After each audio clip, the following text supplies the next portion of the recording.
Chicos, buen día, es un gusto volver a saludarles. Empezamos una nueva semana y espero que puedan tener muchos éxitos, muchas bendiciones y por supuesto un futuro brillante cada vez que piensen en que las cosas son tan positivas como nuestra mente lo refleje.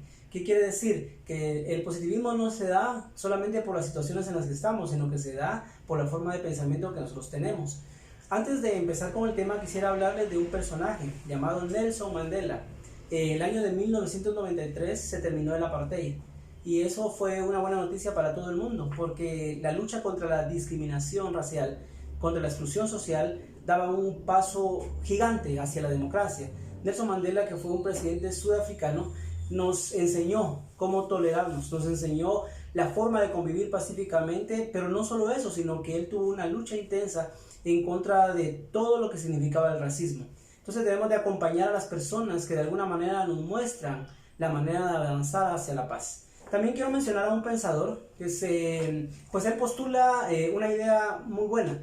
El respeto al derecho ajeno es la paz. ¿Y esto qué significa? Que cuando usted respeta las líneas, respeta su entorno, respeta a las demás personas, entonces va a encontrar un equilibrio. Es importante encontrar ese equilibrio, ¿sí? Esta semana pues hemos estado viendo anteriormente lo que confiere a la violencia, a la no violencia y por supuesto a la paz. Y vamos a seguir viendo este tema un poco más profundamente. Para esta mañana tenemos la página 69, 70, 71 y la 72. En eso se va a basar nuestro trabajo de Classroom, pero también se va a basar lo que vamos a platicar este día. Muy bien, algunos recordarán lo que vimos la semana pasada. Para esta semana nuevamente vamos a utilizar tres inteligencias, que son la intrapersonal, la interpersonal y la lógica, ¿sí? Pero quisiera nuevamente centrarme en la intrapersonal. ¿Por qué? Porque la paz sigue siendo una condición de vida. Quiere decir que esa condición de vida solo se cumple si nosotros estamos bien interiormente. Entonces necesitamos buscar nosotros cómo refrescarnos, cómo vencer los obstáculos y por supuesto sanar todas aquellas situaciones en las cuales pudimos caer en algún momento y debemos de perdonar, debemos de asimilar, debemos de encontrar un camino hacia la paz, ¿ok? Entonces, en la página 69, nuestro tema de hoy es nuestras perspectivas en torno a la paz. ¿Qué quiere decir este tema? Bueno, esto nos quiere decir que nosotros tenemos cierta idea o queremos algo con respecto a la paz. Ahora le hago una pregunta, una buena pregunta. ¿Usted quiere vivir en paz? Al menos yo quiero vivir en paz. ¿Verdad? Una de las cosas que yo más amo y más valoro es sentarme en mi casa, tomarme una taza de café, pero estar en paz, ¿verdad? Yo creo que al final, en todos los ámbitos de nuestra vida, nosotros quisiéramos encontrar la paz, estar bien. Entonces aquí nos va a dar una idea de qué es lo que nosotros como guatemaltecos queremos con respecto a la paz. Y dice así: la paz es un anhelo de todos los pueblos y de todas las épocas. Es el camino hacia el progreso y la felicidad. O sea que sin paz no hay progreso, no hay felicidad. O por lo menos eso es lo que estamos reflejando en esta sociedad. Si nosotros no tenemos paz, hacemos muchas cosas, pero si no tenemos paz, entonces no hay progreso y no hay felicidad. Diversas civilizaciones a lo largo del tiempo le asignaron su propio significado a la paz. Por ejemplo, tenemos la griega, ¿verdad? Que ellos utilizan una palabra que se llama homonoia para referirse a la paz como un estado de tranquilidad. ¿Cómo está usted ahorita? ¿Está acelerado o está tranquilo? Eso dice mucho de su paz interior. También los romanos la relacionaban con el término pax, que está vinculado a pactum o pacto. Entonces quiere decir que la pax romana constituía todo un sistema de orden y control. Desde el punto de vista jurídico, la pax romana expresaba la ausencia de conflicto y de violencia, impuesta y asegurada por el Imperio Romano a través de su aparato militar. Si ustedes ven aquí el concepto, decía que la paz se lograba a través de establecer reglas y leyes que permitieran convivir pacíficamente, pero aquí hay un apartado donde dice que de alguna manera era imperialista y era algo bélico. Quiere decir que la paz se imponía a la fuerza. Ahí distanciamos un poquito de la idea de la paz. Sin embargo, para los romanos era esto. Luego, para los hebreos, el término hebreo shalom, cuando alguien entraba a las casas decía shalom. ¿Y qué le estaba diciendo? La paz sea contigo, ¿verdad? Este concepto de shalom significa bienestar material y prosperidad, y es un concepto de paz que cobra sentido como una relación entre el pueblo y Dios. Para los hebreos la paz es el cumplimiento de las normas ligadas a la justicia. Recuérdense que los hebreos eran un pueblo que adoraba a Dios, que se regía por los mandamientos de Dios y por lo tanto para ellos encontrar la paz era encontrar a Dios. Yo no sé si ustedes últimamente han buscado a Dios. Es bueno que busquen a Dios porque encontramos la paz a través de buscar a Dios y por supuesto encontrarlo, ¿verdad? Si para los hebreos era algo muy importante, creo que para nosotros como ciudadanos de un país necesitamos considerar que Dios nos da paz, ¿verdad? Ok, esos son algunos conceptos de paz. Ahora quiero ir un poquito más abajo donde dice el pacifismo y la no violencia. Dice que el pacifismo y la no violencia es una forma de lucha contra la injusticia que no implica agravio o daño a la persona que crea o apoya dicha injusticia. Quiere decir que no vamos a apoyar a alguien que está cometiendo dicho delito que perjudica la paz. Presupone que cada persona puede actuar en favor del bien y reconocer que la dignidad de los seres humanos merece respeto, incluso cuando su conducta nos haga creer que no lo merece. Entonces es una condición de respeto hacia la otra persona y a pesar de que tal vez nosotros no creamos que la otra persona merece eso, sin embargo nosotros respetamos la ideología de la ley. La finalidad de la no violencia es crear conciencia acerca de la existencia de mecanismos pacíficos de resolución. Oigan bien esta palabra, resolución de conflictos, ¿verdad? La idea es resolver los conflictos que diariamente podamos ir teniendo.